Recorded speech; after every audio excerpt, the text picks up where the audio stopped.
আমার বিশ্বাস এই ভিডিও দেখার পর আজকের পর থেকে আর কেউ দোকান থেকে চানাচুর কিনে খাবেন না। নিজের ঘরে নিজের কিচেনেই কিন্তু তৈরি করতে পারবেন মজাদার এই সুস্বাদু চানাচুর। আর এটা শুধু সুস্বাদু না, অনেক বেশি হেলদি উপায়ে নিজের কিচেনেই কিন্তু তৈরি করতে পারবেন এই চানাচুরগুলো। একদম সহজ উপকরণ, মাত্র 2টা উপকরণ লাগবে। 2টা উপকরণ দিয়েই কিন্তু আপনি তৈরি করে নিতে পারবেন এরকম মুচমুচে ক্রিস্পি চানাচুর, যেটা আপনি বয়মে করে 1 মাসের মতো রেখে খেতে পারবেন। আশা করছি আপনাদের কাছে এই রেসিপি ভালো লাগবে। আর যদি ভালো লাগে ভিডিও বেশি বেশি করে শেয়ার করবেন, কারণ এটা অনেকেরই জানা দরকার। সামনে রোজা আসতেছে, দেখা যায় অনেকেই আমরা মুড়ি মাখা খেতে পছন্দ করি। মুড়ির মধ্যে কিন্তু এখান থেকে কিছু চানাচুর যদি অ্যাড করে দিই তাহলে স্বাদটা কিন্তু অনেক বেড়ে যায়। এখানে আমি 2 কাপ পরিমাণ বেসন, 1/2 কাপ পরিমাণ চাউলের গুঁড়া, বিট লবণ স্বাদ মতো, আর সাদা লবণও সামান্য পরিমাণ অ্যাড করেছি। মরিচের গুঁড়া 1 টেবিল চামচ পরিমাণ, আর হলুদের গুঁড়া দিয়েছি 1 টিস্পুন পরিমাণ। এখানে আমি দিয়েছি চাট মশলা। চাট মশলা দিলে টেস্টটা অনেক ভালো আসে। তো যে কোনো ব্র্যান্ডের চাট মশলা কিন্তু দোকান থেকে নিয়ে নিতে পারেন। আর এখানে আমি অ্যাড করে দিলাম 2 টেবিল চামচ পরিমাণ সরিষার তেল। আর সরিষার তেলটা দিলে খুবই সুন্দর একটা ঝাঁঝালো ফ্লেভার আসে, যেটা চানাচুরের মধ্যে খুব ভালো যায়। এখন হাত দিয়ে খুব ভালো করে সব উপকরণগুলো মিশিয়ে নর্মাল পানি দিয়ে একটা ব্যাটার তৈরি করব। আর ব্যাটারের থিকনেসটা কেমন হবে আমি দেখিয়ে দিচ্ছি। একদম খুব বেশি পাতলা বা খুব বেশি ভারী ওরকম না কিন্তু। যারা খাবারের আইটেম নিয়ে বিজনেস করতে চাচ্ছেন তারা কিন্তু এই রেসিপি দেখে বাসায় তৈরি করে অবশ্যই ব্যবসা শুরু করে দিতে পারেন। অল্প পুঁজিতে এটা কিন্তু খুব ভালো একটা বিজনেস। আচ্ছা, যাই হোক, এখন আমার ব্যাটার তৈরি হয়ে গেল। এখন দেখে হয়তো বুঝতে পেরেছেন এর থিকনেসটা কেমন। আমি কিছুক্ষণের জন্য এটা ঢেকে রেখে দিব, 10 মিনিটের জন্য। 10 মিনিটের মধ্যে কিন্তু সুন্দরভাবে সেট হয়ে যাবে। এখন আমি এখানে একটা আটার প্যাকেট নিয়েছি। এক সাইড থেকে ছোট্ট করে একটা কেচি দিয়ে কেটে নেবেন, ছোট্ট একটা ছিদ্র তৈরি করে নিলাম। আর এই তো এখন আমি এর মধ্যে এই ব্যাটারটা নিয়ে নিব। আর ব্যাটারের থিকনেসটা কেমন আপনারা হয়তো দেখেই বুঝতে পারছেন। তো এর মধ্যে রাখার আগে আমি হাত দিয়ে আবার কিছুক্ষণ মাখিয়ে নিচ্ছি।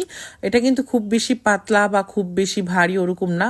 আমি হাত দিয়ে আপনাদেরকে কিন্তু দেখিয়ে দিলাম এরকম টাইপের একটা ব্যাটার তৈরি করতে হবে।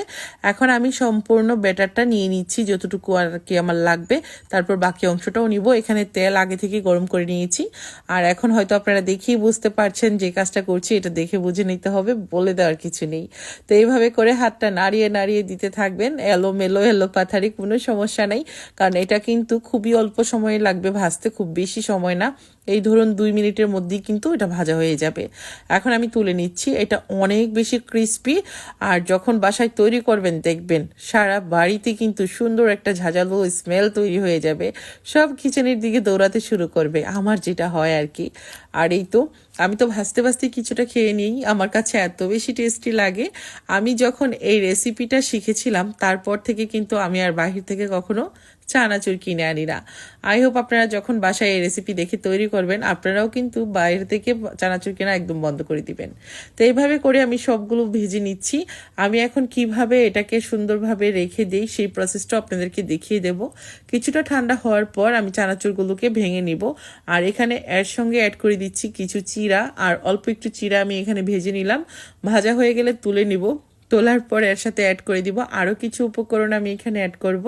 সেটা হলো বাদাম দিব কিছু, আর একটুখানি আমি এখানে মটরশুঁটি দিব, যেটা একদম শুকনা মটরটা। আর এই তো হাত দিয়ে কিন্তু ভেঙে নিলাম, একটু চাপ দিলেই কিন্তু ভেঙে যাবে, অসাধারণ লাগে খেতে। আর এই তো আমি বাদামটাকেও একটু ভেজে নিচ্ছি, এতে করে অনেক বেশি ক্রিস্পি হবে। তো আমি সবগুলো উপকরণ মিশিয়ে নিব একসাথে। তো মেশানোর সময় আপনাদের কাছে যদি মনে হয় যে কিছুটা লবণ লাগবে তাহলে কিন্তু আপনারা কিছুটা বিট লবণ অ্যাড করতে পারেন, এতে করে টেস্টটা কিন্তু ভালোই আসবে।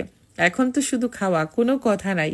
তো আমি কিন্তু কিছু বয়মে রেখে দিচ্ছি। এভাবে করে বয়মে আপনারা রেখে 1 মাস পর্যন্ত খেতে পারবেন। যাদের ইচ্ছে যে হাজবেন্ডকে পাঠাবেন এভাবে বানিয়ে, তাহলে কিন্তু জিপলক বক্সে করে অথবা বয়মে করে আপনারা পাঠিয়ে দিতে পারেন নির্দ্বিধায়। 1 মাস পর্যন্ত এটা ভালো থাকবে। আর এই তো কাঁচামরিচ আর পেঁয়াজের সঙ্গে যে কত ভালো লাগে বলে বোঝানো যাবে না। তো আশা করছি আপনারা দেখেই বুঝতে পেরেছেন কতটা সুন্দর হয়েছে। আর যে জিনিসটা সুন্দর সেটা খেতেও কিন্তু ভালো লাগে, তাই না?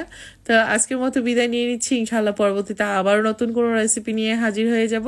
সে পর্যন্ত সবাই অনেক বেশি ভালো থাকবেন। আল্লাহ হাফিজ, আসসালামু আলাইকুম।